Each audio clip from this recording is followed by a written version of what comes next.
The rain had been falling for 3 hours by the time Caleb Mercer turned his truck onto the southbound stretch of Route 29 and the wipers were losing the war. They dragged across the windshield in stuttering arcs, smearing the headlights of oncoming traffic into long yellow ribbons that bled across the glass and vanished. The Ford F-150 shuddered each time a gust of wind caught its broadside, and somewhere behind the dashboard, a loose fitting rattled with a persistence that had stopped bothering him 200,000 miles ago. He drove with one hand on the wheel and the other resting on the center console, where a crumpled invoice from that morning's transmission job sat beneath a half-empty bottle of water and a socket wrench he had forgotten to put back in the toolbox. It had been a 14-hour day. He had started before sunrise in Culpeper, lying on his back beneath a grain hauler, while the farmer stood over him holding a trouble light and talking about the price of feed corn. The transmission had been grinding for weeks, the farmer said, but he had kept driving it because the nearest dealer was 40 miles away, and the estimate they had given him over the phone would have cost more than the truck was worth. Caleb had pulled the pan, drained the fluid, and found metal shavings thick enough to feel between his fingers. He rebuilt the valve body on a piece of cardboard spread across the barn floor, replaced the solenoids with parts he carried in his truck because nobody else stocked them anymore, and had the hauler running by noon. The farmer paid him $300 in 20s folded inside an envelope, and Caleb had driven away knowing the job was worth twice that, but also knowing the man would not have called if the price had been higher. After Culpeper, he had driven south to a convenience store outside Orange, where the owner's delivery van had been pulling to the right for a month. The brake pads on the passenger side were worn down to the backing plate, steel on steel, and the rotor had a groove cut into it deep enough to catch a fingernail. He replaced both sides, bled the lines, and test drove the van twice around the parking lot while the owner watched from the doorway with a cigarette and a look that suggested he had expected worse news. That job paid $40 and a bag of beef jerky, which Caleb ate on the drive to his last call of the day. The last call had been the hardest in a way that had nothing to do with the work itself. A woman in her 70s living alone off a dirt road near Madison had a flat on her Buick and no spare that held air.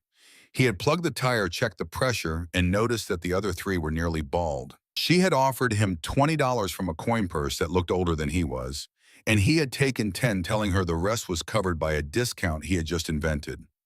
When she went inside to find a glass of water for him, he had slipped a folded $5 bill into the glove box where she would find it later and think she had forgotten it there.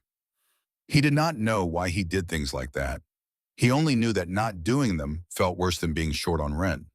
The math was not complicated. 300 from the transmission, 40 from the brake job, 10 from the tire plug. $350 before fuel and parts. The fuel alone was $60. The solenoids had cost him $90 wholesale. That left $200 for a day that had started in the dark and was ending in the dark, and Friday was 3 days away, which was when the landlord would knock on the door of the small house at the end of Maple Lane and wait with the patient disappointment of a man who had heard every excuse and believed none of them. Josie's health insurance was a separate problem. A letter sitting on the kitchen counter with a renewal date circled in red and a premium that had increased by 18% for reasons no one at the company could explain in language that resembled English. His phone buzzed against the console. He glanced down and saw the notification, a text from Josie, his daughter 9 years old and too perceptive for her own good. The message was 3 words and an emoji.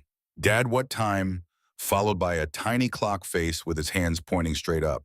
He picked up the phone at a red light and typed back with his thumb, the screen smearing under a finger still dark with transmission fluid, despite the rag he had used at every stop. "Almost home, kiddo. Heat up the pizza, okay."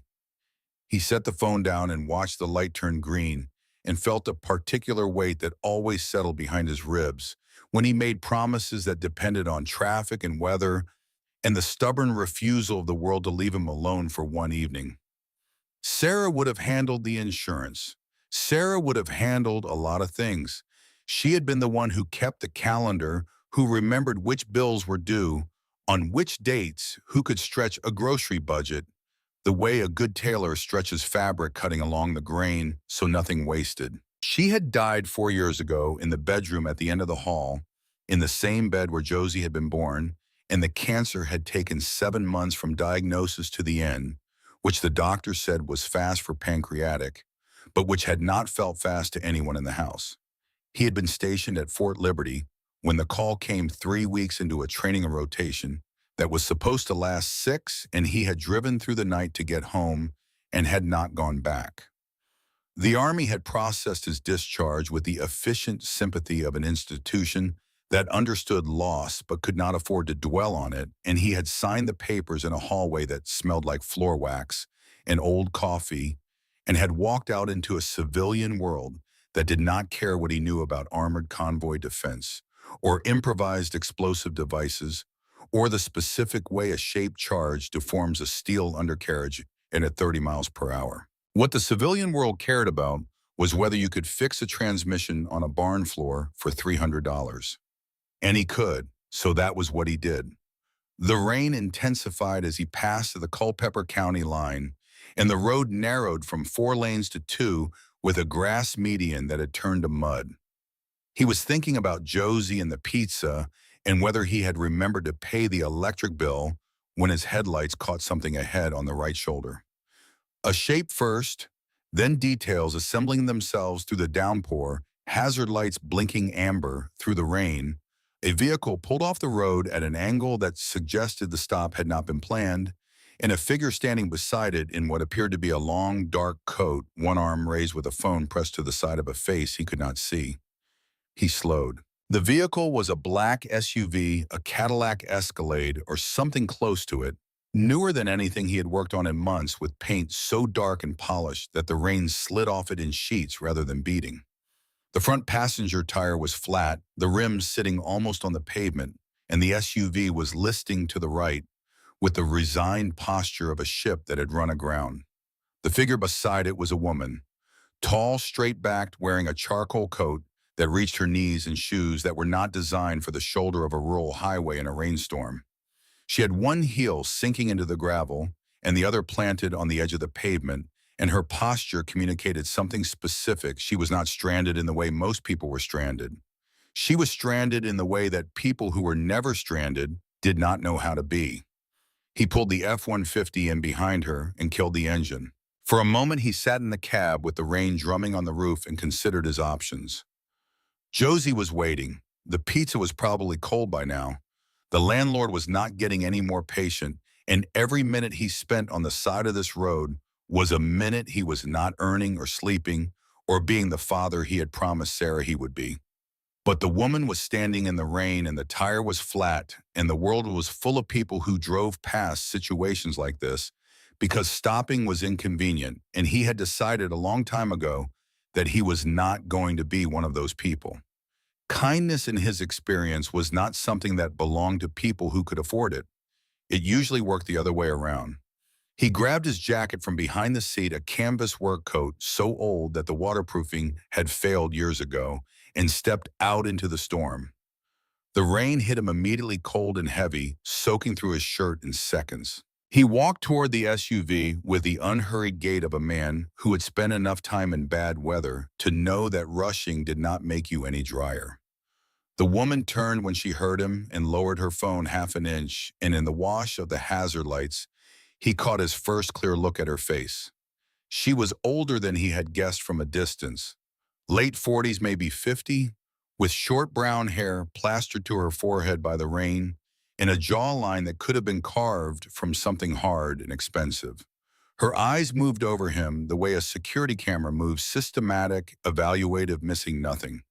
They started at his boots, which were steel-toed and stained with grease and transmission fluid, traveled up his jeans to the faded work jacket, and ended at his face with an expression that was not hostile but was very far from welcoming. Her voice cut through the rain before he could speak. Sharp clipped the voice of someone accustomed to rooms where people did not interrupt. "Are you done staring, or should I assume you're planning something I should be worried about?" It was not a question. It was a perimeter check, and he recognized it for what it was because he had spent years around people who assessed threats before they assessed anything else. He did not take offense. A woman alone on an empty highway at night had every right to assume the worst, and the fact that she was wrong about him did not make her wrong to ask. His voice came out steady, unhurried pitch, just loud enough to carry over the rain. Saw the flat, thought you could use a hand. She looked at him for a beat longer than necessary, then glanced back at her phone. I've called roadside assistance. They're estimating 45 minutes. He looked at the tire. I can have it done in 10. Something flickered in her expression. Not gratitude, calculation. She was measuring the risk of letting a stranger touch her vehicle against the risk of standing in the rain for another 45 minutes, and he could see the math happening in real time behind eyes that were too alert to belong to someone who was merely inconvenienced. She was scared, he realized, not of him specifically, but of the situation, the darkness, the empty road, the vulnerability of being a woman alone in a place where the nearest streetlight was half a mile behind them. The coldness in her voice was not personality. It was armor. She gestured toward the tire with a tilt of her chin that conceded nothing. Fine. Make it fast. He walked back to his truck and pulled his jack and tire iron from the bed along with a portable work light that he clipped to the wheel well of the SUV. The rain was coming sideways now, driven by a wind that had picked up since he stopped, and the light threw a cone of harsh white illumination across the damaged tire that made the water on the pavement glow like oil. He knelt beside the wheel, the gravel biting into his knees through his jeans, and began the process he had performed 1,000 times, loosening the lug nuts in a star pattern, positioning the jack point on the frame rail, cranking the SUV up until the flat tire cleared the ground by 2 inches. The woman stood behind him with her arms crossed and her phone still in her hand, and he could feel her eyes on his back with the weight of someone who was watching for mistakes. She did not offer to help. She did not say thank you. She checked the time on her phone twice in the first 3 minutes, and the second time she did it, she exhaled through her nose in a way that communicated a frustration that had nothing to do with him and everything to do with wherever she was supposed to be and was not. He pulled the flat tire off the hub and set it against the quarter panel. As he did, his eyes moved automatically to the area behind the wheel assembly, the space where the brake caliper sat bolted to its bracket, and the flexible brake hose connected to the hard line that ran along the inside of the fender. It was a habit from another life, the involuntary scan that 8 years of convoy defense had hardwired into his nervous system. Check the tire check. What's behind the tire check? What's behind the tire? In Iraq, he had found pressure plates wired to artillery shells tucked inside wheel wells. In Afghanistan, he had found detonation cord threaded through brake assemblies with enough precision to suggest that whoever had placed it had studied the same manuals he had. What he found behind this wheel was not a bomb, but it was not nothing. The sidewall of the flat tire was torn, which was expected. Tires blew out. It happened, but the tear was wrong. Road debris produced jagged failures, irregular ruptures where the rubber gave way along the weakest grain of the carcass plies. This tear was too clean, too uniform. He ran his thumb along the edge of it and felt scoring marks that followed a line so consistent they might as well have been drawn with a ruler. Someone had weakened this tire, deliberately cutting into the sidewall just deep enough to ensure failure under load at speed, and the cut had been made recently enough that the exposed rubber still had the slightly tacky feel of a fresh surface. His eyes moved to the brake line. In the beam of his work light, most of the line was dark and wet, coated with road grime and rain, the way it should have been. But there was a section maybe 4 inches long just behind the rotor where the surface was cleaner than the surrounding metal, shinier, as if someone had wiped it recently or handled it with bare fingers or both. Rain should have coated everything evenly. This section was different, and the difference was the kind of thing that most people would never notice, and that Caleb could not stop noticing because the part of his brain that had kept convoys alive in two combat zones did not have an off switch, no matter how many school pickups and brake jobs he buried it under. His stomach tightened. It was the old feeling, the one he had spent 4 years trying to forget, the cold recognition that something in front of him had been engineered to fail and that the failure was not an accident. He looked at the woman. She was checking her phone again, her face underlit by the screen, and she did not see what he had seen, and he told himself he would mention it once the tire was on and the jack was down and the situation was less immediate. She was tense enough already. The road was loud with passing traffic. This was not the moment. He mounted the spare, tightened the lug nuts in sequence, lowered the jack, and torqued each nut to spec with the calibrated feel of a man who did not need a torque wrench because his hands had become one. Then he stood, rain sliding off his jacket in streams, and wiped his palms on the rag from his back pocket, and looked at her and tried to find the words for what he needed to say without sounding like a lunatic. He never got the chance. The first black SUV came from the south, its headlights cutting through the rain like searchlights, and it braked hard enough to send a spray of water across the shoulder that reached Caleb's ankles. Then a second from the north, swinging across the median with a disregard for oncoming traffic that spoke of authority or urgency or both. Then a third materializing from somewhere behind them as if it had been following at a distance and had just now decided that distance was no longer appropriate. Doors opened in near unison, 3 vehicles worth of doors, and men stepped out into the rain with the controlled haste of people who had practiced this arrival until it was muscle memory. They were not police. The suits were too expensive, the haircuts too precise, the sidearms too carefully concealed beneath jackets that had been cut to accommodate the weapons without showing them. They moved with their hands free and their eyes scanning, and one of them spoke into a lapel microphone in a voice too low to hear over the rain, and another swept the tree line with a flashlight that cut white paths through the dark woods on both sides of the highway. Caleb counted 6 men in 12 seconds, and every one of them looked at him the way a hawk looks at movement in tall grass. The man who reached him first was taller than the others and carried himself with the particular authority of someone who gave orders rather than followed them. He had a jaw like a brick and eyes that processed information with a speed that suggested he had spent years doing exactly this, arriving at locations where the situation was unclear and making it clear. He stopped 3 feet from Caleb, close enough that the rain running off his collar spattered against Caleb's boots, and his gaze dropped to the tire iron lying on the wet pavement before rising to Caleb's face. The contempt was professional, not personal.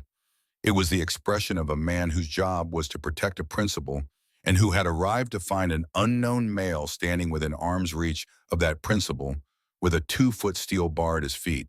From his perspective, the math was simple and the answer was obvious. Step back from the vehicle, now. Caleb raised both hands, palms out, fingers spread. The gesture was automatic, drawn from the same library of responses that the Army had installed in him, alongside the ability to identify improvised explosives by their wiring patterns. Tires changed, jack still under load. If you move the vehicle before I lower it, the balance shifts and the spare could unseat. I said step back. He took 1 step. No more. The rain tapped against the rim behind him and hissed on the hood of the nearest SUV, which was still ticking with engine heat. The woman moved then, not toward Caleb, but toward the man who had given the order, and her posture changed in a way that told Caleb everything he needed to know about who she was. She did not flinch at the guns or the men or the convoy that had just materialized around her like a fist closing. She straightened. She lifted her chin. She became, in the space of a single breath, someone who expected this response and was deciding how much of it to allow. The man glanced at her, then back at Caleb, then at the tire iron on the ground. A second guard had reached the woman's side now, and a third was walking the perimeter of the SUV, with a flashlight checking the undercarriage with the methodical attention of someone looking for things that did not belong.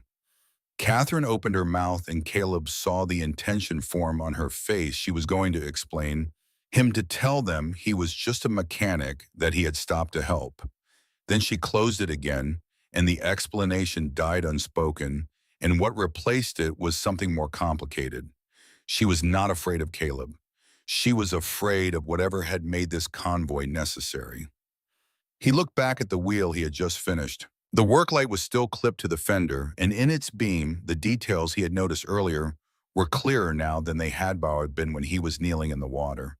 The scoring on the sidewall, the shine on the brake line, the wrongness of both the careful, patient wrongness that separated an accident from an act. The man in front of him followed his gaze. "What are you looking at?" Caleb did not answer immediately. He crouched despite the warning in the man's posture, reached toward the wheel well, and stopped short of touching anything. The rain had washed enough road grime away that the details were impossible to miss for anyone who knew what to look for. The cut on the sidewall was as clean as a surgical incision. The shine on the brake line was a fingerprint-width stripe where the protective coating had been disturbed by something sharper than weather. He stood again. The calm in him had changed shape. It was no longer the calm of a tired man finishing a roadside repair. It was the calm of a man who had seen this exact pattern before in places where the consequences of missing it were measured in body counts and burning metal. He looked at the woman, then at the man who had ordered him to step back, then at the brake line one more time because he needed to be certain, and he was. "You don't want her driving this car." The silence that followed was the kind that has weight. The man's expression shifted from contempt to something more cautious, and behind him, the guard with the flashlight stopped moving. The woman took one step closer, and the rain darkened the shoulders of her coat, and her eyes locked onto Caleb with an intensity that had nothing to do with fear and everything to do with understanding that the man standing in front of her in a soaked canvas jacket had just said something that mattered more than she wanted it to. The head of security studied him for a long 3 seconds. "What exactly are you implying?" Caleb wiped his hands on the rag. "I'm not implying anything. The tire wasn't the real problem." The guard straightened. "We didn't ask for a diagnosis. And I didn't charge for one, but you might want to look closer before you send her back onto the highway at 70 miles an hour.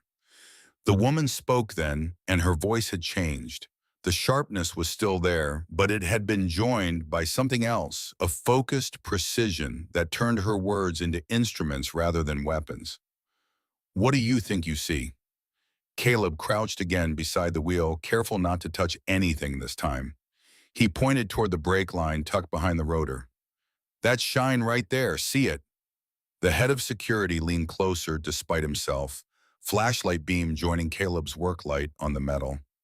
"That's rain." "Not quite. Rain would coat the whole line. That spot's clean. Somebody handled it recently." The guard's jaw tightened.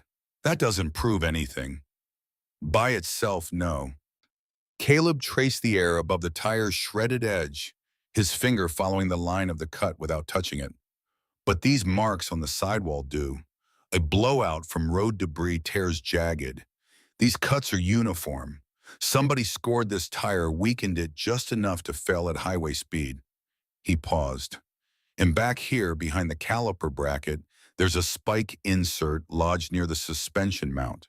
Small piece of steel sharpened on one edge, designed to finish tearing the sidewall after the scoring starts the job."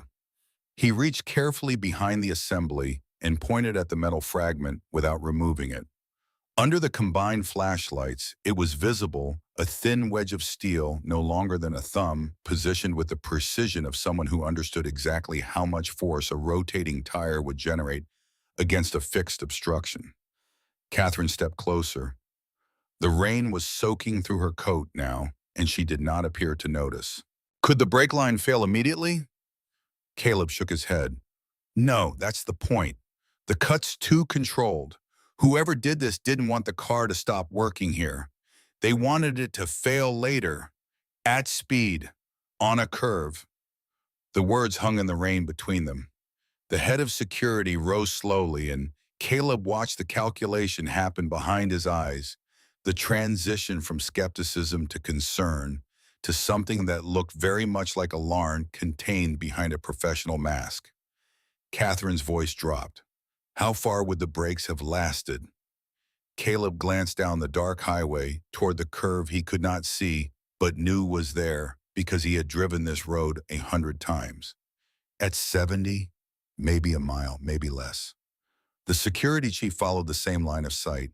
The curve was half a mile ahead. The failure would have happened right in the turn where the combination of speed, compromised braking, and wet pavement would have produced an outcome that no amount of airbags or armor plating would have changed. He turned to his team, and his voice carried the snap of command that replaces doubt when the stakes become clear. No one moves that vehicle. Full sweep. Engine compartment, an undercarriage, electronics, everything. Guards moved immediately. Flashlights swept beneath the SUV from both sides. The hood opened with a dull clunk that echoed off the tree line. Catherine stood in the center of it all, watching the quiet mechanic who had just overturned the entire security assessment of her evening. She studied him with the same focused intensity she had used when he first approached, but the calculation behind it had changed. He was no longer a variable to be managed. He was an answer to a question she had not known she was asking. You noticed this while fixing the tire. Part of it. And you didn't say anything earlier. He shrugged, and the gesture carried more exhaustion than indifference. You were in a hurry. I wasn't certain yet. The security chief faced him again. You're telling me you spotted a professional sabotage job in 3 minutes on the side of a highway? Caleb looked at him with the steady patience of a man who had been underestimated before and had long ago stopped caring. Closer to 3, but who's counting? The rain continued. The convoy engines idled. Traffic roared past in bursts of headlights and mist, and none of the drivers slowing to gawk at the cluster of black SUVs on the shoulder had any idea that the scene they were passing was not a breakdown, but the first visible edge of something that had been planned, carefully executed patiently, and foiled by the one variable that no one involved had accounted for: a single father with grease on his hands who had stopped because stopping was what you did. Catherine's voice found the tone she used in boardrooms, the one that turned requests into instructions without raising a single decibel. What's your name? Caleb Mercer. The security chief crossed his arms. His name was Dominic Harlan, though Caleb did not know that yet, and he had spent 7 years protecting this woman, and the years before that protecting people whose names appeared in history textbooks. He looked at Caleb's boots, his jacket, his calloused hands, and found nothing that matched the calm certainty the man had just displayed. The disconnect bothered him in a way that felt personal because his entire career was built on the premise that he could identify threats and capabilities at a glance, and the man standing in front of him had just proved that premise incomplete. Mr. Mercer, his voice was careful now. How exactly did you learn to spot something like this? Caleb hesitated.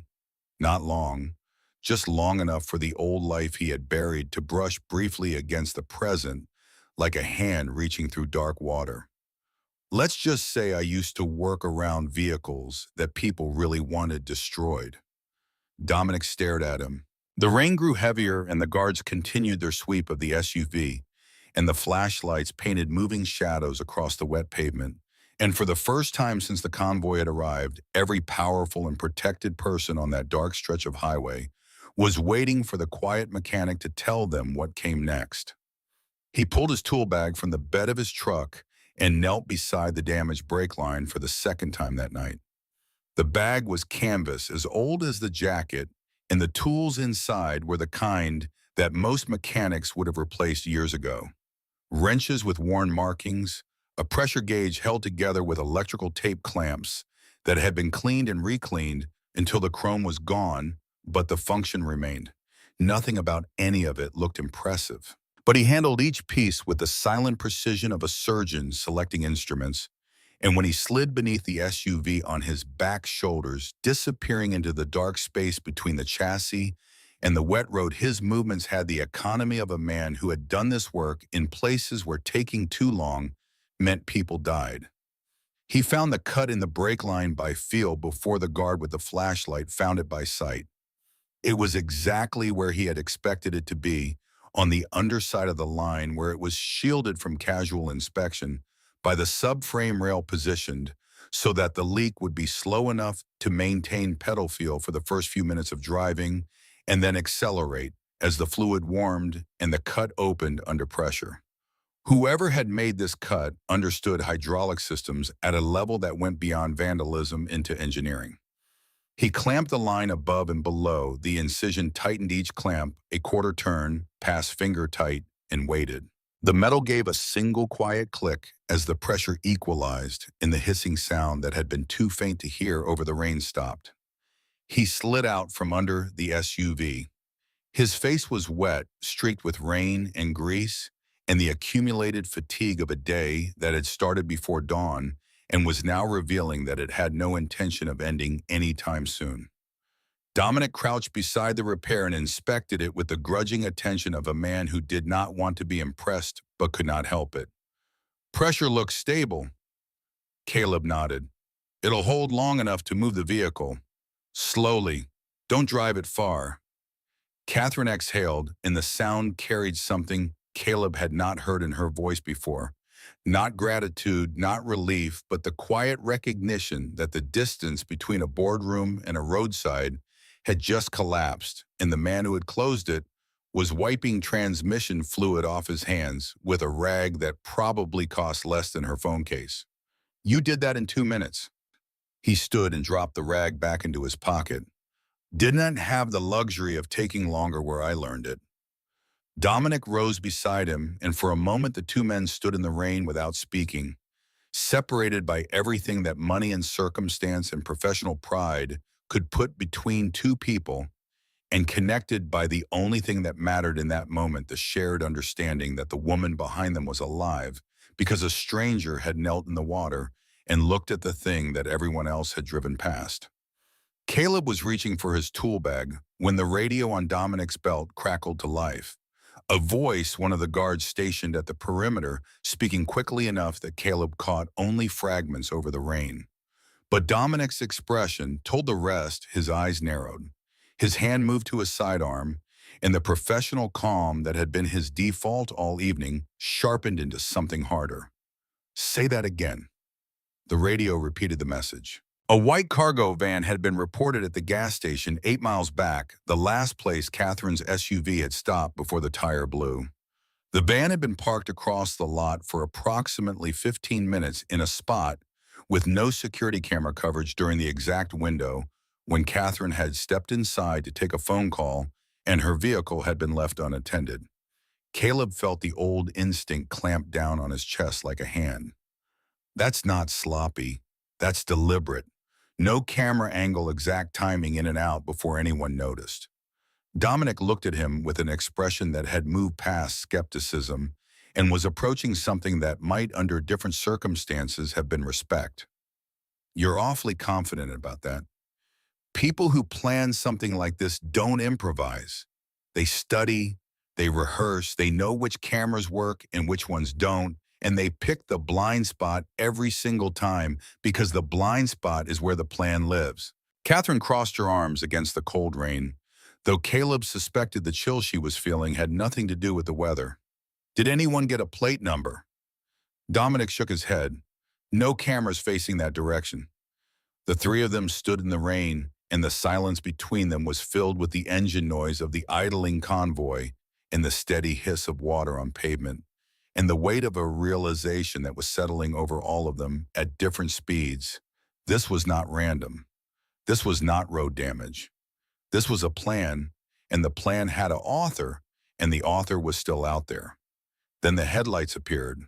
They came from the north, cresting a low hill half a mile up the highway, and they were moving slower than the traffic around them, much slower. Caleb saw them first because he was facing that direction, and the speed differential registered immediately in the part of his brain that had spent years watching convoy routes for vehicles that behaved differently from the traffic pattern around them. A car that was too fast was a threat. A car that was too slow was a bigger one because slow meant watching, and watching meant confirming, and confirming meant that whoever was driving that vehicle wanted to see the results of something they had set in motion. The van came into view as it passed under the last highway light before the shoulder where they stood. White, cargo style. No markings, no windows in the rear panel, no plate light visible from this distance. It drifted past the convoy at perhaps 25 miles an hour, and Caleb could see the silhouette of a single occupant behind the wheel, and the occupant was not looking at the road ahead. The occupant was looking at them. Dominic cursed under his breath and reached for his radio, but the van was already accelerating. It surged forward with the sudden urgency of a decision made in real time, swerved toward a side access road that cut between the trees 50 yards ahead and vanished into the darkness before any of the guards could react. The sound of its engine faded into the distance like a retreating heartbeat. Catherine watched the road where the van had disappeared. Her face was lit by the rotating amber of the hazard lights, and in that intermittent glow, her expression held something that Caleb recognized from his years in places where safety was a temporary condition, the understanding that being alive right now did not mean being safe. They came back, Caleb nodded, and now they know the trap didn't work. Dominic turned from the road, and his voice had the controlled urgency of a man who was revising every assumption he had made in the last hour, which means they'll adjust. Caleb looked at the disabled SUV, then at the convoy. Then at the dark road stretching ahead where the curve waited and the rain fell, and somewhere beyond the trees a white van was carrying the knowledge that a carefully constructed assassination attempt had failed because a mechanic with a 200,000-mile truck had decided to stop. His voice was quiet, and the quietness was not calm, but the particular stillness of a man who understood what came next, because he had seen this pattern before in other countries in other lifetimes, and the pattern never changed. If I were the one who set that trap, I wouldn't stop at one. Traps come in layers. The first one is just to see if you're paying attention. The words settled over the group like the rain itself, steady and cold and impossible to ignore. Dominic looked at his guards. Catherine looked at the road. And Caleb looked at his phone, where the last message from Josie still glowed on the screen, a tiny clock emoji beside three words that asked the only question that mattered to a 9-year-old girl sitting alone in a kitchen, watching the real clock on the wall count the minutes since her father had promised he was almost home. He put the phone in his pocket. He picked up his tool bag, and he did not drive away. The convoy pulled onto the wet highway in a formation that Caleb recognized from another life. Lead vehicle 50 yards ahead, running point with high beams cutting through the rain.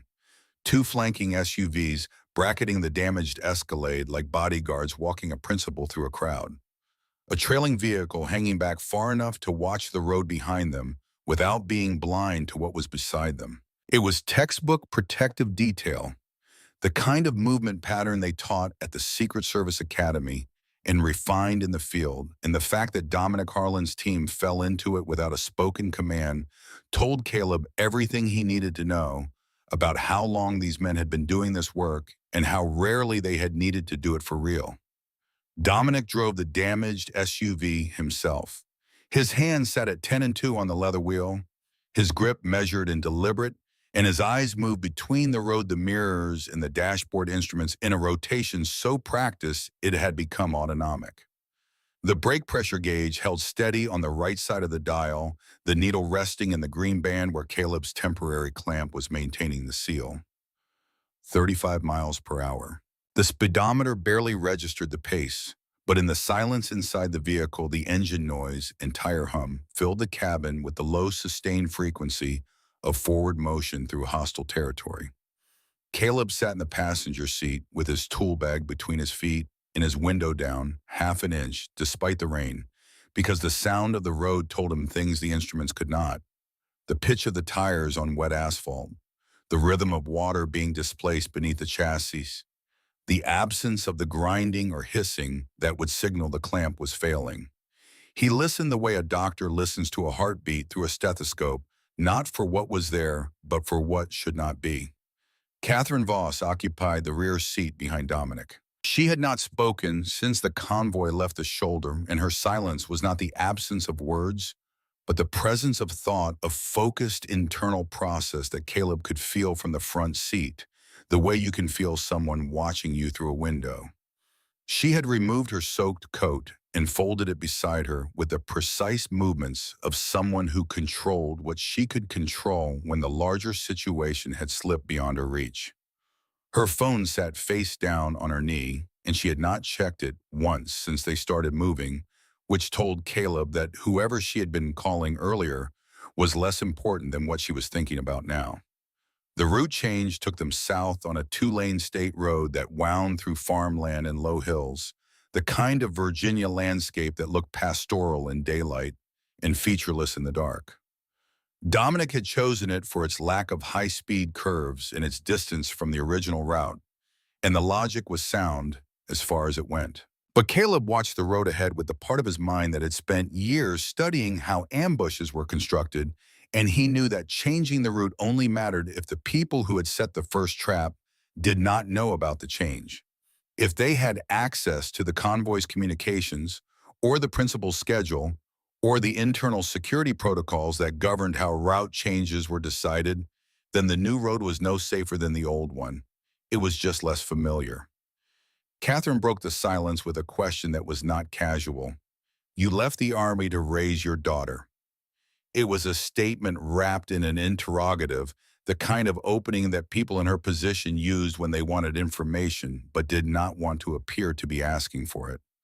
Caleb kept his eyes on the road. My wife died 4 years ago, pancreatic cancer. Josie was 5. She needed someone who came home every night, not someone who disappeared for 6 months at a time and called it service. The words were plain and carried no self-pity, which was precisely what made them land. He had learned a long time ago that the facts of his life did not require embellishment. Sarah was dead. Josie needed him. The army did not. The arithmetic had been simple, and he had done it standing in a hallway at Fort Liberty with discharge papers in one hand and his wedding ring on the other, and he had not looked back because looking back was a luxury that single fathers could not afford. Catherine absorbed this without visible reaction, but something shifted in the quality of her attention. When she spoke again, her voice had shed a layer of its professional distance, not enough to call warmth, but enough to call honesty. What was her name? Sarah. How old was she? 36. The number hung in the air between them, and Catherine did not fill the silence that followed it, which was the first thing she had done all night that surprised him. People who ran boardrooms filled silences the way nature abhorred vacuums. The fact that she let this one breathe suggested she understood what it contained. Caleb continued because the silence invited it, and because the darkness and the rain and the strange intimacy of the moving vehicle made honesty feel less expensive than it usually did. Josie has this thing she does when I'm late. She sits at the kitchen table and watches the clock on the wall. Doesn't call, doesn't text again after the first one. Just sits there and waits. She's 9 years old and she's already learned that worrying doesn't make the door open faster, so she just watches the numbers change. He paused. That scares me more than anything on this road tonight. A 9-year-old girl staring at a clock waiting for the one person she has left to walk through the door. That's the real bomb. Everything else is just noise. Dominic glanced at him from the driver's seat, but did not speak. Catherine looked out the window at the darkness sliding past, and in the faint reflection of the dashboard lights, Caleb caught something on her face that he had not expected to see there, not sympathy, recognition. The expression of someone who understood absence not because they had studied it, but because they lived inside it. The road curved gently left through a stand of oaks whose branches formed a canopy that blocked what little light the overcast sky provided. Dominic slowed to 25. The convoy tightened behind them, the headlights reflecting off the wet trunks in flashes that made the woods look like they were breathing. Catherine spoke again, and this time the boardroom was completely gone from her voice. There's a vote tomorrow morning. Board of Directors, a defense contract worth $2.3 billion with the Department of Defense. Voss Defense Systems has been developing the technology for 3 years, and I am the only member of the board who supports the current terms. If I'm not in that room when the vote happens, the contract fails and it goes to a competitor called Meridian Corp. Caleb processed this the way he processed every piece of tactical information, quickly looking for the element that connected it to the situation in front of him. Who benefits most if you don't show up? Dominic answered before Catherine could. Ray Shelton, vice chairman of the board, co-founder. The name landed with the specific gravity of an accusation that had not yet been spoken aloud. Caleb watched Dominic's jaw tighten around it and understood that this was not a new suspicion. It was an old one that had just been given evidence. Catherine picked up the thread. Shelton and I built the company together 12 years ago. He handled the government relationships. I handled the technology. It worked until it didn't. She paused, and the pause contained years of boardroom politics compressed into a single breath. 6 months ago, he started opposing the contract. Every meeting, every vote, every internal memo. He argued that the terms were unfavorable, that we were overextended, that the risk profile was wrong. I thought he was being cautious. Now I think he was laying groundwork. Caleb turned slightly in his seat. Groundwork for what? For tonight. Catherine's voice was flat, the emotional register of someone who was stating facts that had not yet finished hurting. If I die in what looks like a highway accident, the vote fails by default. Shelton controls the proxy, the contract goes to Meridian, and Meridian has been courting him for months. I couldn't prove it. I suspected it, but I couldn't prove it. The picture assembled itself in Caleb's mind with the clarity of a schematic drawing. A co-founder who wanted out, a competitor willing to pay for the exit, a vote that hinged on a single person's presence, a flat tire on a dark road that was supposed to become a fatal accident on a blind curve, and a death that would look like nothing more than the kind of thing that happened to people who drove too fast in the rain. He asked the question that had been forming since the convoy arrived, the question whose answer would determine how deep this went. Your security detail wasn't with you tonight. A woman with this level of protection doesn't drive alone on a highway in the dark. Why were you by yourself? The silence that followed was different from the earlier ones. It had edges. Dominic's hand shifted on the wheel, and Catherine looked at the back of his head for a long moment before answering. My escort was diverted. A priority reassignment order came through the internal dispatch system at 6:45 this evening. It redirected my primary vehicle to a location in Fairfax for what was described as an advanced security check for tomorrow's meeting. The order was formatted correctly. It used the right authorization codes. It went through the right channels. My detail followed it because it looked legitimate. Caleb let the implications settle. Who has access to that dispatch system? Senior leadership, the Security Operations Center, and the board of directors. Dominic's voice entered the conversation for the first time in minutes, and it carried the controlled anger of a man whose professional competence had just been turned into a weapon against the person he was supposed to protect. That order didn't come from my team.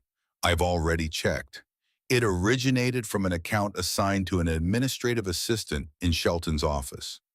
Catherine nodded slowly, which means someone inside the company used our own security infrastructure to isolate me. They knew the route, they knew the timing, they knew which gas station I'd stop at and how long I'd be inside. And they knew that by the time my real detail figured out the reassignment was fake, I'd already be driving a sabotaged vehicle at 70 miles an hour toward a curve that would kill me. The scope of the planning settled over Caleb with a weight that was familiar from his years in places where attacks were measured not by their violence, but by their precision. This was not a crime of opportunity. This was an operation. It had been resourced, rehearsed, and executed by people who understood the target's patterns well enough to exploit them, and the only reason it had failed was a flat tire that had happened too soon and a mechanic who had stopped too late to be part of anyone's calculations. He looked at Dominic. The people who built this plan knew your protocols better than you know theirs. That means the source isn't just close to her. The source is inside the machine. Dominic nodded once, and the nod conceded more than he wanted it to. Catherine watched the exchange between the two men, the mechanic and the security chief, and in the shifting light of the dashboard, her expression held the particular loneliness of a woman who had built an empire and was now watching it reveal that the foundation had been compromised from within. Caleb asked the question that sharpened the tension inside the vehicle to a point. The dispatch system. Who else besides Shelton's office has that level of access? Dominic's hands tightened on the wheel. The answer was obvious, and the silence that followed was the sound of a man realizing that his own credentials were on the list. Catherine did not say it aloud. She did not need to. The accusation existed in the space between the question and the absence of an answer, and Dominic felt it land against his chest like a stone. His voice was quiet and hard. "I've worked for you for 7 years, Catherine." She did not look away from the back of his head. "I know. 7 years, every route, every advance, every threat assessment. I have never compromised a principle." "I know that too." But knowing was not the same as certainty, and certainty was the one thing that the night had stripped from all of them. Caleb watched the exchange from the passenger seat with the careful attention of a man who did not know enough about the internal politics to judge, but who knew enough about sabotage to understand that whoever had built this plan had studied every weakness in the system, including the weakness of trust. The mole was not necessarily Dominic, but the mole was someone who operated at his level of access, and the difference between those two facts was too small to provide comfort. The cabin fell silent. 3 people in a vehicle moving through the dark, each carrying a different version of the same doubt, and the road ahead offering no resolution. Caleb turned back to the windshield. The road ahead dipped into a shallow valley where the tree line dropped away and the highway stretched in a long, gentle arc before rising toward a distant ridge. He was scanning the pavement the way he had scanned convoy routes in Helmand province, reading the surface for anomalies, the way a tracker reads footprints, not looking for something specific, but looking for anything that did not belong. He found it 200 yards before they reached it. The shimmer was faint, almost invisible, a thin reflective layer across both lanes of the road that caught the headlights at just the wrong angle and turned the pavement into something that looked like wet glass. Rain on asphalt produced a uniform sheen. This was different. The reflective quality was too consistent, too evenly distributed, as if someone had poured a liquid across the road surface and let it spread to the edges before the rain diluted it. Caleb leaned forward. "Slow down." Dominic frowned. "We're already at 25. "Slower." The tone in Caleb's voice carried a frequency that Dominic recognized from his own training, the specific pitch that meant the person speaking had seen something that the person listening had not. He eased off the accelerator. 20, 15. "What is it?" Caleb pointed through the windshield at the road surface ahead. "That shimmer. See it? Both lanes edge to edge right before the curve." Dominic squinted through the mist. For a moment, he saw nothing unusual, just wet pavement reflecting headlights the way wet pavement always did.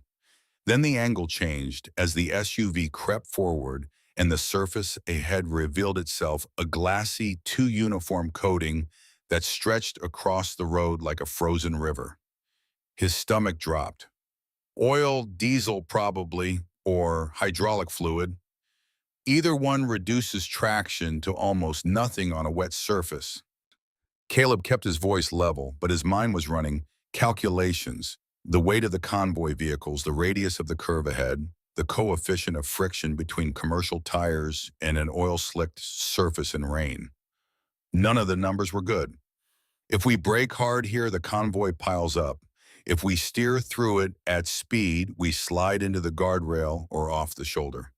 Whoever laid this down knew exactly where the curve was and exactly how fast we'd be going. Catherine leaned forward between the seats. This was placed here deliberately. Yes, and the rain makes it worse, dilutes the oil just enough to spread it thin, which means you can't see it until you're in it. Dominic spoke into his radio, his voice carrying the clipped authority of crisis management. Convoy hold formation. Road hazard ahead. Maintain current speed, no braking, no steering corrections. Follow the lead vehicle exactly. A guard's voice crackled acknowledgement. Behind them, the convoy vehicles adjusted their spacing with the choreographed precision of a team that had trained for this, but had never done it live. Caleb guided Dominic through the slick with instructions that were so specific they left no room for interpretation or error. Keep the wheel straight. Do not touch the brake pedal. Don't accelerate. Maintain 15 miles per hour and let the tires roll through the fluid without asking them to do anything except stay in contact with the road. The physics were simple. Any lateral force, any change in momentum would break the tire's grip on the coated surface and turn the SUV into a 2-ton projectile aimed at whatever was on the other side of the curve.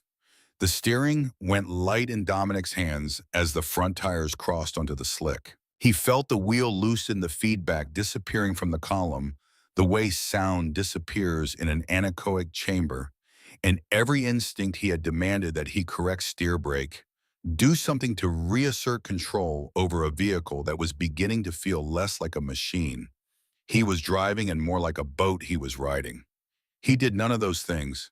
He held the wheel straight and kept his foot off the pedals and trusted the voice of the man beside him, which was steady and certain and unbothered by the fact that they were floating across a surface that had been engineered to kill them.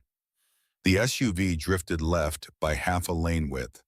Dominic corrected with a movement so small it was measured in millimeters, and the vehicle settled back towards center with the reluctant obedience of a horse that wanted to bolt but recognized the hand on the reins. Behind them, one by one, the convoy vehicles crossed the slick and emerged on dry pavement on the other side. No crashes, no spinouts, no one in the oncoming lane to complicate the equation. Dominic exhaled. His knuckles were pale against the dark leather of the steering wheel. He did not say thank you.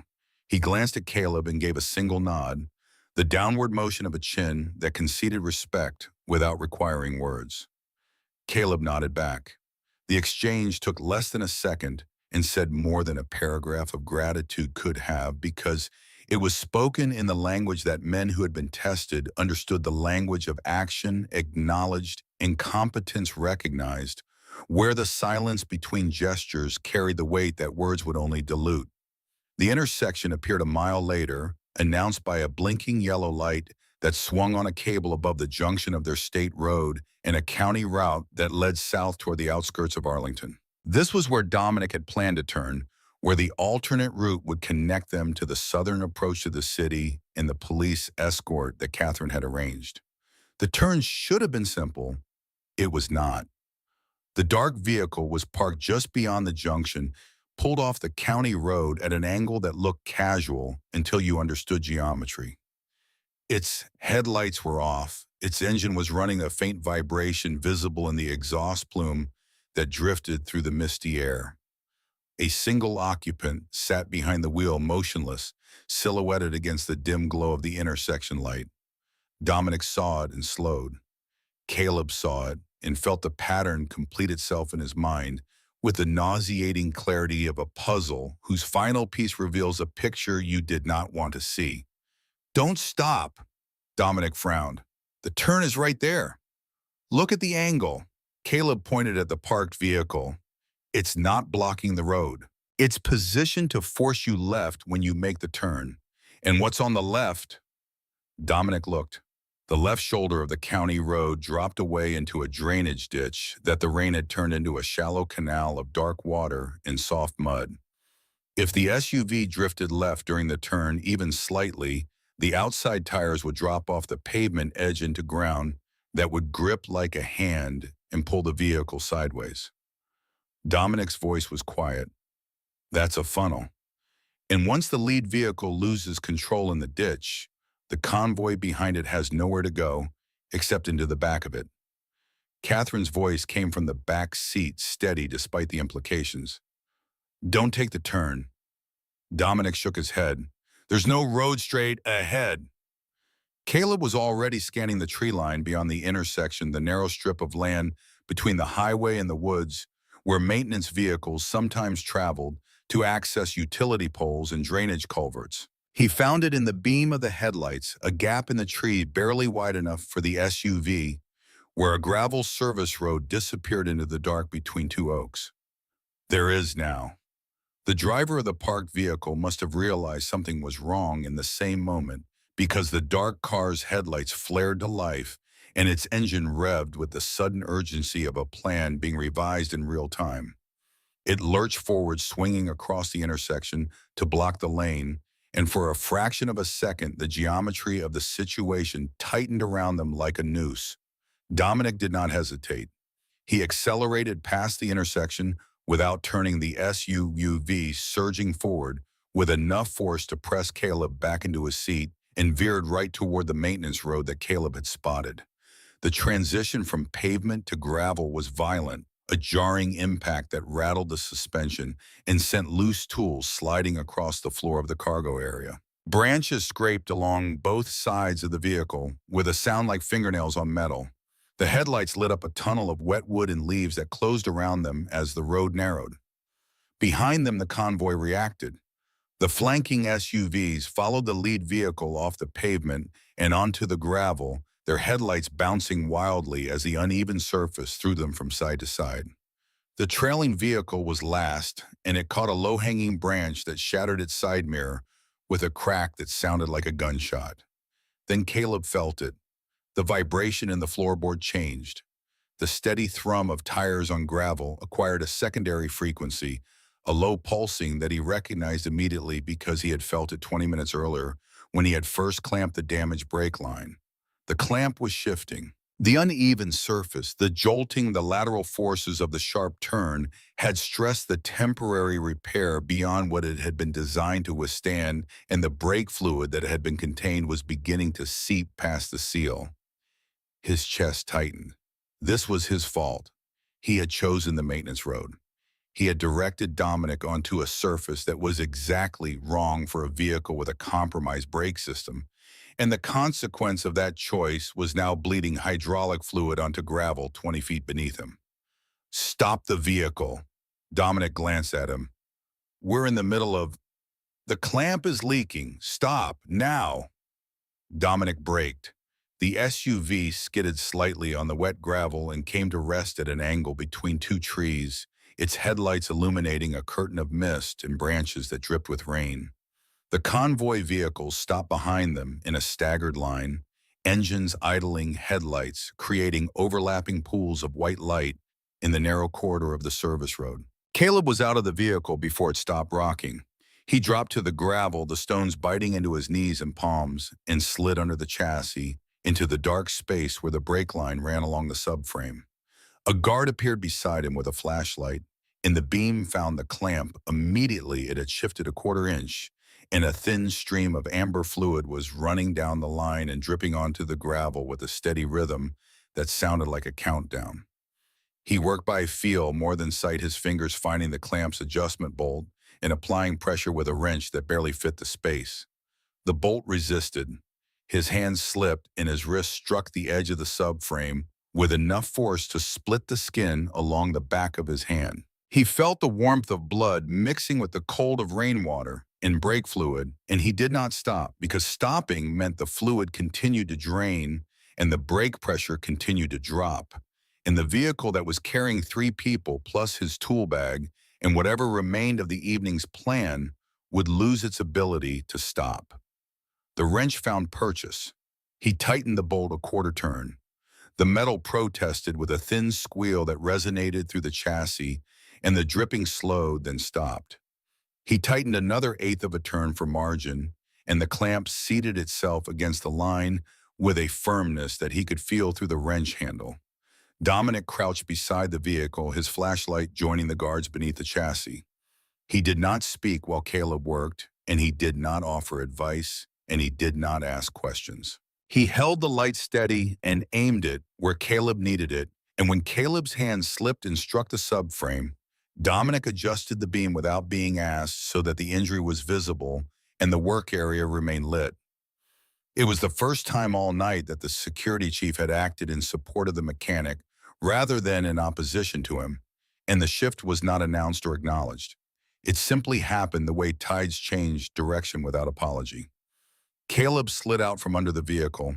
His hand was bleeding from a cut that ran 3 inches along the back of his wrist, and his jacket was soaked with a mixture of rain, gravel, dust, and hydraulic fluid that would never wash out. He sat on the ground for a moment with his back against the front tire and his forearms resting on his knees, and for the first time all night, the fatigue reached a depth that his composure could not entirely conceal. He looked at the blood on his hand and thought about Josie. Not the abstract thought of a father who misses his child, the specific thought of what would happen if he did not come home. A girl in an oversized hoodie sitting at a table in a kitchen in a house at the end of a street in Virginia, and the chair across from her was empty and nobody came through the door. Dominic stood beside him without speaking. The rain dripped from the branches above them in fat drops that struck the gravel with the irregular percussion of a clock that had lost its rhythm. Caleb spoke first, and his voice was quieter than it had been all night. "I should have checked the road surface before I sent us down here. That was my mistake." Dominic considered this for a moment. "You got us past the funnel and almost lost the brakes doing it. Almost doesn't count." The two men occupied the same patch of wet ground in a silence that was not uncomfortable but was not empty either. Then Caleb wrapped the cut on his wrist with a strip of cloth torn from the rag in his pocket, flexed his fingers to confirm the hand still worked, and stood. "The clamp will hold for the rest of the drive, but no more surprises. Smooth road only." The convoy moved forward again. The service road wound through the trees for another quarter-mile before emerging onto the state highway at a point south of the blocked intersection. Dominic checked the mirrors as the last vehicle cleared the tree line. The intersection behind them was dark. The car that had been parked there was gone. Catherine leaned forward. "They saw us." Caleb nodded. "And now they know 3 things. The sabotage failed. The oil failed. The funnel failed. They're 0 for 3, and the only reason they're 0 for 3 is sitting in this vehicle." Inside the cabin, Catherine spoke into the quiet with a sentence that arrived without preamble. "I don't have anyone waiting at home." The words were not a response to anything Caleb had said, but a response to everything he had described: Josie, and the clock, and the kitchen, and the promise. Catherine was not asking for sympathy. She was offering a confession that the empire she had built was magnificent and empty, and that the man beside her who could not afford health insurance for his daughter possessed something she had traded away for stock options and corner offices, and the seat at a table where everyone called her by her title and no one called her by her name. Caleb did not answer. He looked at her for a moment in the rearview mirror, and the look contained simple recognition. 2 people who were alone in different rooms of the same building, who had just realized that the walls between those rooms were thinner than either of them had known. Then he turned back to the road, because the road was where the next problem was, and problems did not wait for emotional moments to finish. Dominic checked the navigation screen. "City limits in 12 minutes. Police escort is waiting at the southern checkpoint." Catherine allowed herself a breath that might, in a less guarded person, have been called relief. "I called ahead, while you 2 were discussing brake lines and service roads." Caleb glanced at her in the mirror. "Efficient." The ghost of a smile crossed her face, so brief it might have been a trick of the dashboard light. "I didn't build a $2 billion company by waiting for other people to make phone calls." The highway opened ahead of them, 4 lanes now, with street lights beginning to appear at intervals that grew shorter as the suburban outskirts approached. The rain had diminished to a fine mist that the wipers handled easily, and the tension inside the vehicle began to modulate, shifting from the immediate physical danger of the road to the slower, colder danger of what the morning would bring. Catherine spoke into the changed atmosphere with the deliberate tone of someone who was no longer reacting to the night, but beginning to shape what came after it. Ray Shelton is going to walk into that boardroom tomorrow morning, expecting an empty chair. He's going to have a speech prepared about how tragic it is and how the company must move forward and how the Meridian Partnership represents the responsible path in a time of uncertainty. He's been rehearsing it. I'm certain of that. He's the kind of man who rehearses grief. Dominic spoke without taking his eyes off the road. Nina's been working all night.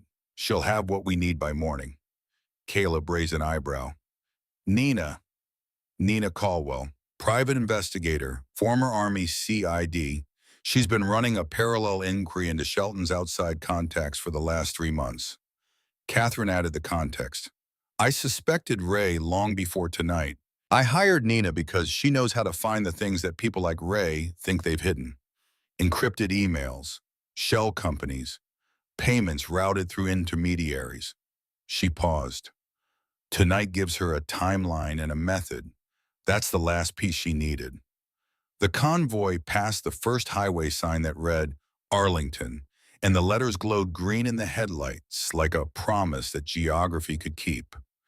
The blue lights of the police checkpoint appeared ahead, and the formation rolled toward them through the mist, intact, battered, and carrying 3 people who had survived a night that was designed to ensure at least one of them did not.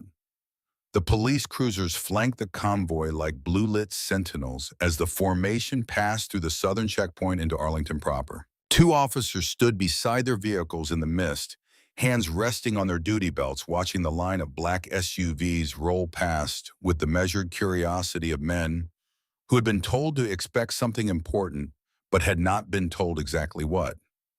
One of them looked at the damaged Escalade, then at the man in the passenger seat, whose wrist was wrapped in a blood-spotted rag and whose jacket was stained with substances that did not belong inside a vehicle of that caliber. The officer's eyebrows rose a fraction of an inch, but he said nothing because the instructions he had received came from high enough up the chain that questions were not included in the briefing. Dominic guided the SUV through the checkpoint and onto the wide boulevard that led to the Voss Defense Systems headquarters, a glass and steel tower that rose at the end of the street like a monument to the particular kind of ambition that required its own security perimeter. The building occupied an entire block, its lower floors wrapped in blast-resistant concrete that had been faced with granite to make the fortification look like architecture. Caleb looked up. The tower disappeared into the low clouds, its upper floors lost in the mist, and the effect was of a structure that had no top that simply continued upward into a realm that was above weather and worry in the small concerns of men who fixed transmissions on barn floors. The convoy stopped in front of the building's private entrance, where a second team of security officers waited beneath an overhang that kept the mist off their suits, but not off their expressions, which were uniformly tense.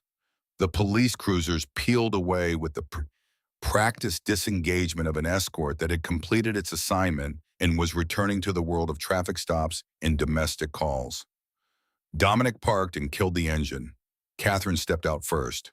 The security team moved toward her immediately, and one of them reported in the clipped cadence of a briefing that had been prepared while they waited.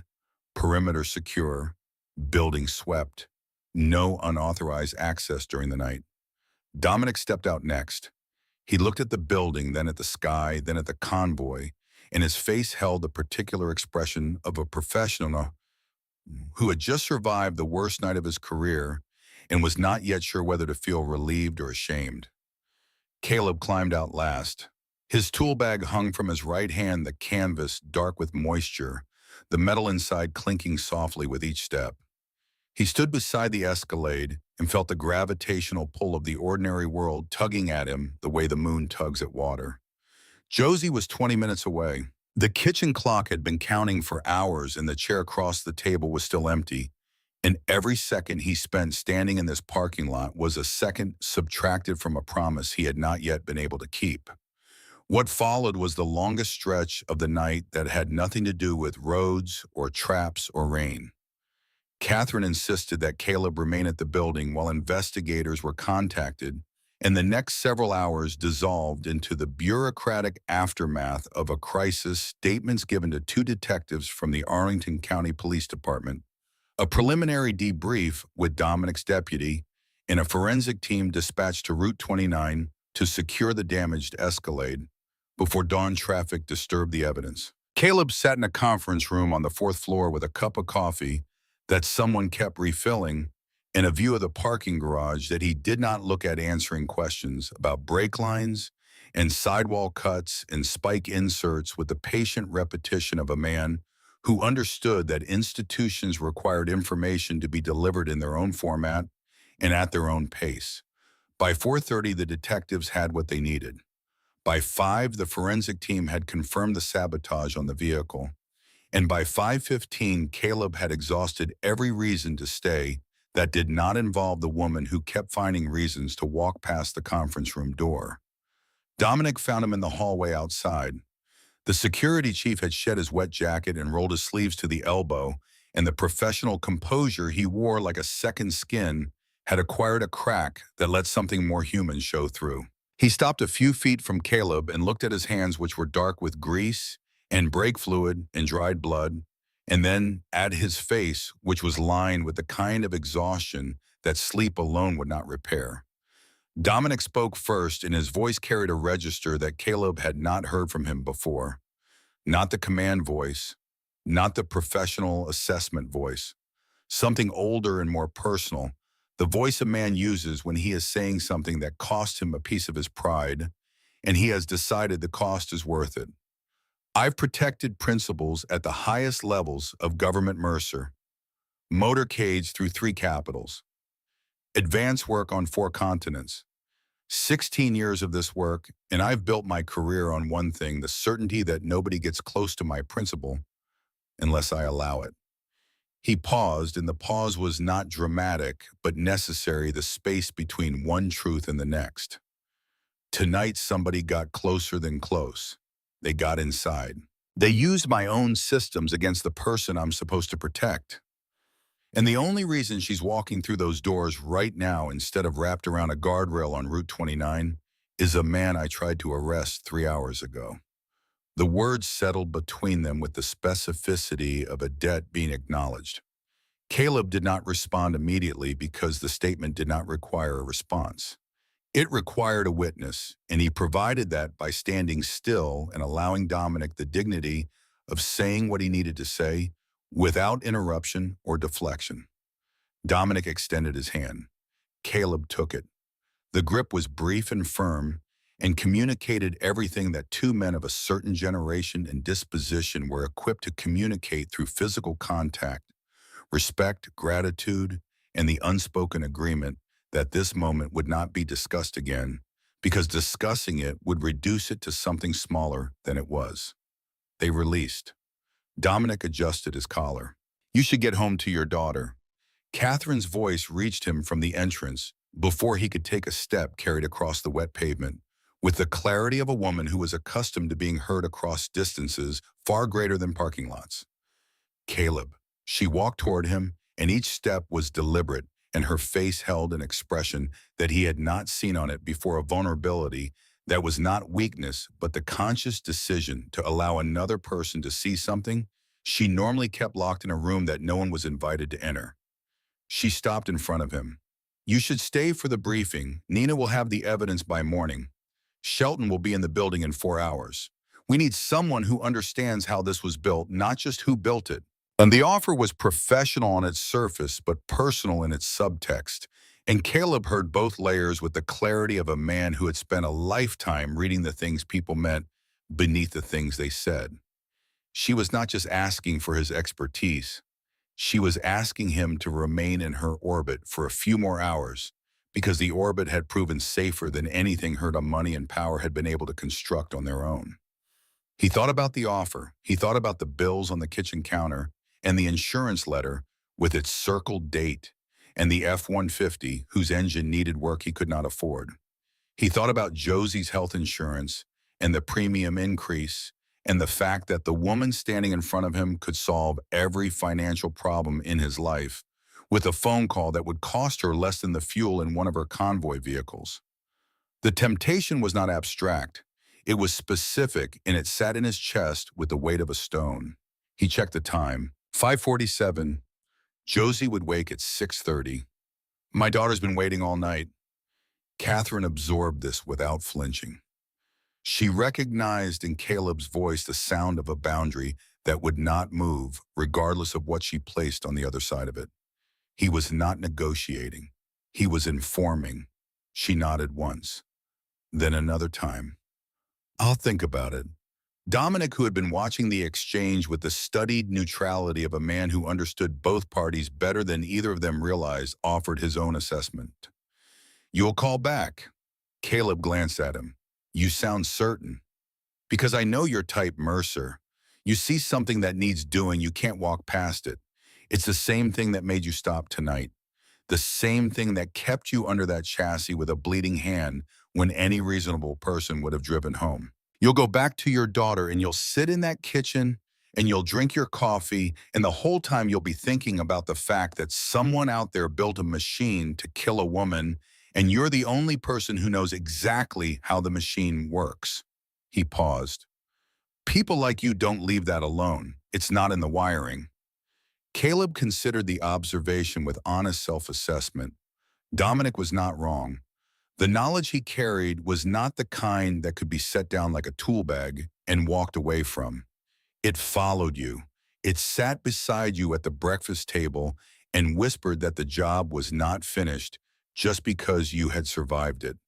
But Josie was waiting, and the job that mattered parts was the job of being present in a small kitchen, in a small house at the end of a quiet street, where a girl who had already lost one parent was counting the minutes until the other one came home. He shifted the tool bag on his shoulder. Thanks for the personality assessment. Send me a bill. Dominic almost smiled. It was the closest thing to warmth Caleb had seen on his face all night. Get out of here, Mercer.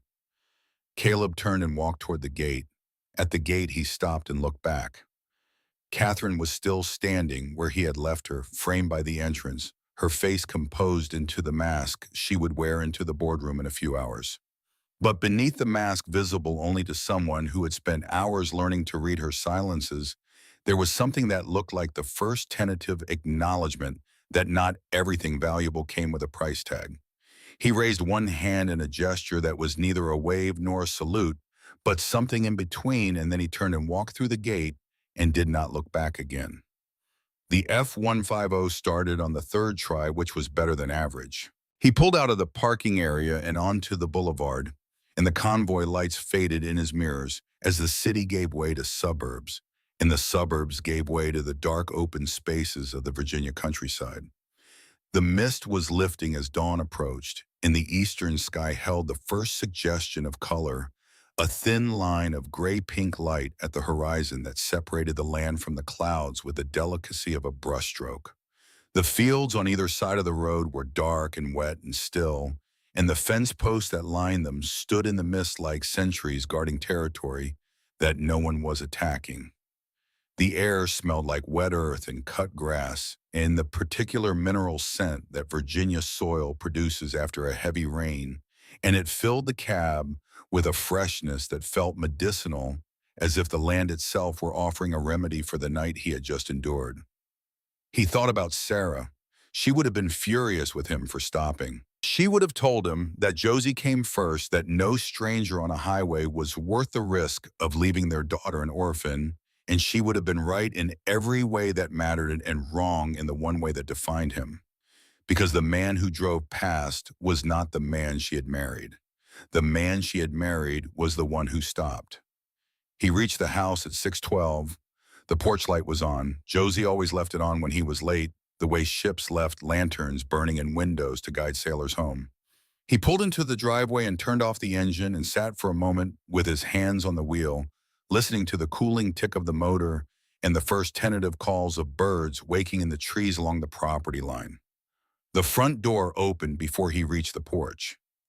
Josie came through it at the speed that 9-year-olds reserve for moments of genuine relief, wearing the oversized hoodie she had claimed from his closet and socks that were too big for her feet. Her hair was tangled from sleep she had not gotten enough of, and her face carried the expression of a child who had been pretending not to worry and had just been given permission to stop. She reached him at the bottom of the steps and threw her arms around his waist with a force that was disproportionate to her size. He wrapped his arms around her and held on, and the holding was not performative, but structural. The physical assertion that he was here, he was solid, he had come back, and the chair at the kitchen table would not be empty this morning. Her voice was muffled against his jacket. "You're late." He rested his chin on the top of her head. "Yeah, longer night than I expected." She leaned back and looked up at him. "You okay?" "Yeah, just tired." Her eyes moved to his hand where the cloth strip around his wrist had darkened from pink to rust. "What happened to your hand?" He glanced at it as if noticing it for the first time. "Bumped it under a car. It's fine." She studied the injury with the skepticism of a child who had learned early that adults simplified the truth when they thought children could not handle it. She did not press the point because she had also learned that pressing the point did not make the truth arrive any faster. They walked inside together. The kitchen was exactly as he had imagined it during the drive, small, warm, lit by the overhead fixture that cast everything in a slightly yellow glow. The note from the neighbor who had stayed overnight sat on the table beside an empty cereal bowl. He folded the note and set it aside and poured coffee from the pot the neighbor had started, and the first sip tasted like the specific kind of salvation that only caffeine can provide to a man who has been awake for 24 hours. Josie climbed into her chair and watched him with the quiet attention that was her default setting. She was not a loud child. She observed. She waited. She let the people around her reveal themselves at their own pace. She reached for a piece of toast and bit into it with the matter-of-fact appetite of a child who was hungry but would not say so because saying so felt like complaining. Between bites, she looked at him again. "You saved someone, didn't you?" He paused with the coffee mug halfway to his mouth. "What makes you think that?" She shrugged, and the gesture carried a worldliness that no 9-year-old should possess, but that this particular 9-year-old had earned. "You always look like that when you help people, like you're pretending it wasn't a big deal." He set the mug down and looked at her, and the looking contained the full weight of the night he had just survived. "Someone had a flat tire, and a few other problems. Did you fix them?" He smiled. The smile was small and genuine, and contained more emotion than he would have been able to express in words. "Yeah." She nodded and took another bite of toast and seemed satisfied, and the satisfaction was profound. The deep assurance of a child who believed her father could fix anything because he always had. At 6:40, she went upstairs to get dressed for school. On the table beside his coffee mug, she had left a piece of paper torn from a spiral notebook, written in the careful handwriting of a child who had recently learned cursive. The letters were round and deliberate, and the message was 7 words long. "Dad, you fix everything. I love you."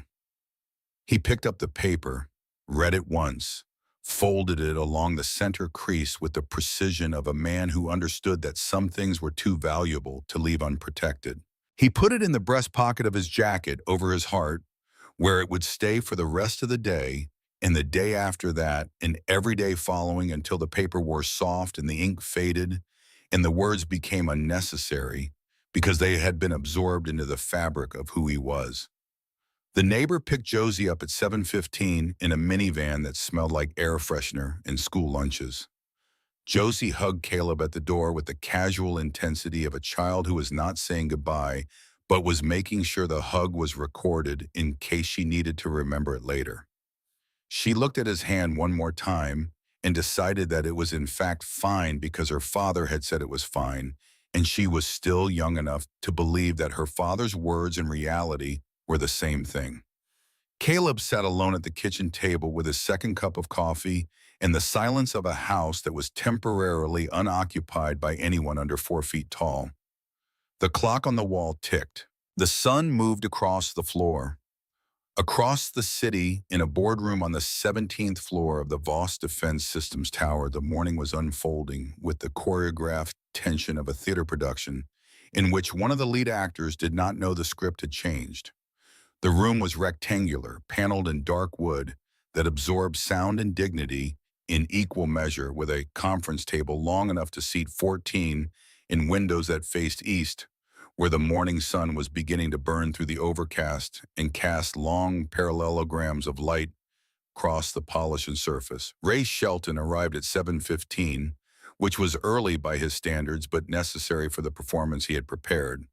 He wore a charcoal suit with a black tie, the sartorial vocabulary of subdued grief, and he carried a leather portfolio that contained his prepared remarks for the emergency session he expected to chair in Catherine's absence. He had rehearsed the remarks 3 times the previous evening, standing in front of his bathroom mirror with the text bar propped on the sink, adjusting his inflection until the sorrow sounded genuine, and the pivot to action sounded necessary rather than opportunistic. He was good at this. 12 years of partnership with Catherine had taught him the mechanics of sincerity, and he deployed them now with the confidence of a man who believed the hardest part was behind him. He greeted the early arrivals with the measured warmth of a senior executive who was worried but composed, who was concerned about Catherine's failure to check in overnight but was not yet prepared to assume the worst. He said these things without saying them directly because direct statements could be quoted and subtlety could not. And Ray Shelton had built his career on the understanding that the most effective communication was the kind that left no fingerprints. The board members arrived in ones and twos over the next 20 minutes. They took their seats with the gravity of people who had been summoned for something important and were waiting to learn what it was.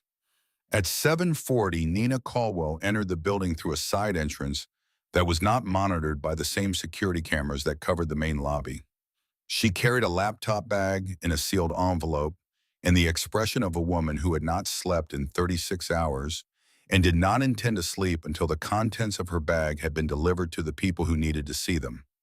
She had spent the night in a rented office in Fairfax, cross-referencing financial records that she had obtained through channels that were legal but only barely, and the results of that work were organized in a folder on her laptop with the systematic precision of someone who had once prepared evidence packets for military courts-martial. The evidence was comprehensive. Encrypted emails between Shelton's personal account and a domain registered to a shell company in Delaware, which Nina had traced through corporate filings to a subsidiary of Meridian Corp. The emails discussed what they called logistical services in language that was deliberately vague, but became specific when cross-referenced with the dates and amounts of wire transfers that moved through 3 intermediary accounts before arriving at a private security firm in Northern Virginia. The security firm had a client list that included exactly one name that connected to Shelton, and that name was attached to a payment of $75,000 made 6 weeks ago. Nina also had the dispatch order. The fake reassignment that had diverted Catherine's security detail was time-stamped at 6:45 the previous evening and had been issued from an account belonging to an administrative assistant named Karen Whitfield, who worked in Shelton's office and who had left the office at 6:30, 15 minutes before the order was sent. Someone had used her credentials after she left. The access log showed that the terminal used to send the order was in Shelton's private office. The evidence also cleared Dominic Harlan completely. His credentials had not been used. His terminal had been inactive since 5 o'clock that afternoon, and his phone records showed he had been en route to Catherine's location from the moment the false diversion was discovered. Nina delivered the materials to Catherine's chief legal counsel at 7:45 and to the FBI field office in Washington at 7:50. The legal counsel, a woman named Patricia Graves, who processed shocking information, the way a dam processes floodwater, reviewed the materials and made 2 phone calls. The first was to the Department of Justice. The second was to Catherine's private line. At 7:55, the boardroom doors opened. Catherine Voss walked in. She was wearing a navy suit she had kept in her office for emergencies, and her hair was dry and her posture was immaculate, and her face held the expression of a woman who had survived an assassination attempt 12 hours earlier and had decided that the most effective response was to show up. Shelton saw her and experienced the specific physiological event that occurs when a human being encounters something that their brain has categorized as impossible. His smile, the one he had rehearsed in front of his bathroom mirror, froze on his face for less than a second. Then it recovered, reassembled itself into an expression of surprised delight, and widened into the warm greeting of a colleague who was relieved to see his partner alive and well.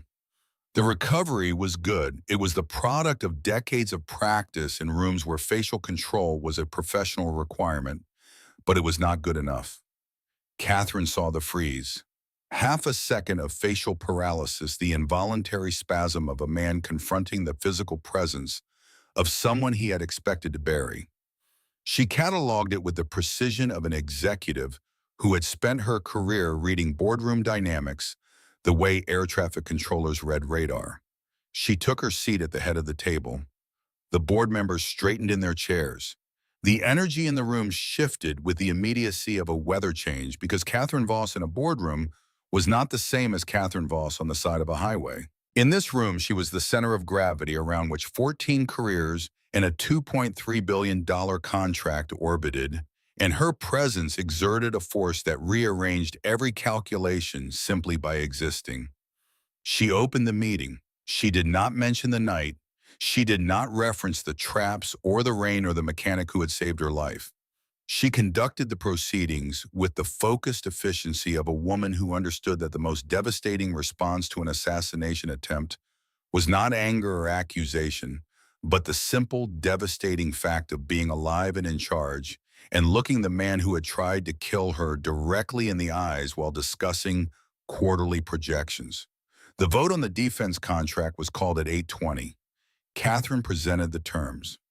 The 5 wavering board members who had spent the last 25 minutes watching Catherine command the meeting with a composure that bordered on supernatural voted in favor. The contract passed 7-3. Shelton voted against, which was expected. 2 other members who were aligned with his position followed suit. The margin was decisive. Shelton sat very still as the results were announced. His portfolio lay open in front of him, and the prepared remarks about grief and continuity sat inside it like a eulogy for a funeral that had been canceled. He did not look at Catherine. He looked at the table, and his hands were folded in front of him with a stillness that was not composure, but the absence of any response adequate to the situation. Catherine adjourned the meeting at 8:35. As the board members filed out, she remained in her seat and watched Shelton gather his portfolio with the careful movements of a man who was beginning to understand that the architecture of his plan had not merely failed, but had been documented, analyzed, and preserved in a format that would be presented to federal investigators before the end of the business day. He left the room without speaking to her. In the hallway outside, 2 FBI agents were waiting. They had arrived at 8:15 through the same side entrance Nina had used, and they had spent the last 20 minutes reviewing the evidence packet. They approached Shelton with the professional courtesy of men who had done this many times and who understood that the moment of confrontation was not about drama, but about procedure. Catherine did not watch the arrest. She stood at the boardroom window and looked out at the Arlington skyline where the morning sun had finally broken through the clouds and was painting the buildings with a light that made everything look clean and sharp and new. And she thought about a man in a kitchen 20 minutes away who was drinking coffee with his daughter and who did not know yet that the morning had delivered the justice that the night had made possible. In the kitchen on Maple Lane, Caleb's phone buzzed on the table, a text message from a number he did not recognize. He picked it up and read it. The person they didn't plan for is now paying attention. CV. He stared at the message. Catherine Voss had taken the time, in the middle of what must have been the most consequential morning of her professional life, to send a message to a mechanic in a farmhouse 20 minutes outside the city. The message was not a thank you. It was not an offer of employment or a promise of compensation. It was an acknowledgement that what had happened on the highway was not over, that the forces set in motion by a flat tire and a wrench in a conscience were still moving, and that the man who had set them in motion was now part of a story that extended beyond the shoulder of Route 29. He read it again. Then he set the phone face down on the table and looked out the window at the F-150 where his tool bag was still sitting in the bed, and the morning light was catching the chrome of a wrench that had fallen out during the drive home, glinting with a brightness that seemed disproportionate to its size. He did not reply to the message, but he did not delete it either. He picked up the folded paper from his breast pocket. Josie's 7 words. He read them one more time, though he did not need to because the words had already been absorbed into the place where the things that mattered most were kept. He stood up from the table. He rinsed his mug in the sink. He touched the pocket where the note rested lightly, the way you touch something to make sure it is still there. Then he walked out the front door into the morning light, and the screen door closed behind him with the soft percussion of a house that was waiting for him to come back the way it always waited, the way it always would. Sometimes the most powerful people in the world overlook the person kneeling beside a broken wheel on the side of the road. Sometimes the person they overlooked was the only reason they survived the night. And sometimes the man with the wrench turned out to be the one that no assassin, no boardroom schemer, no billion-dollar conspiracy had ever thought to plan for because power and money could not see what he saw, could not do what he did, and could not buy the thing that made him stop on a rainy highway when every practical reason in the world told him to keep driving.